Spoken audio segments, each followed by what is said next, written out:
వాట్సాప్లో కొత్తగా రాబోతున్న యూజర్ నేమ్ ఫీచర్ ప్రస్తుతం రాజకీయంగా చర్చనీయాంశంగా మారింది.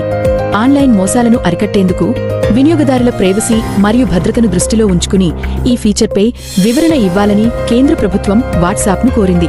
సంప్రదింపులు పూర్తయ్యే వరకు ఈ ఫీచర్ను ప్రారంభించవద్దని ప్రభుత్వం ఆదేశించినట్లు సమాచారం.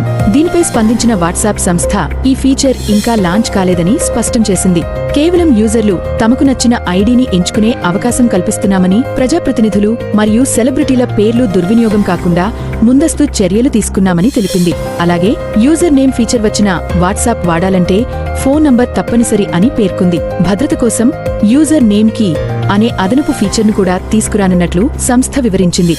ఈ కీని ఎనేబుల్ చేసుకుంటే యూజర్ నేమ్ మరియు కీ రెండూ తెలిస్తేనే కొత్త వ్యక్తులు సందేశాలు పంపగలరు.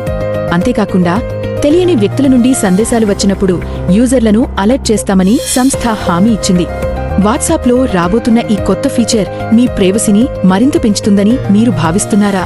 మీ అభిప్రాయాలను మాతో పంచుకోండి.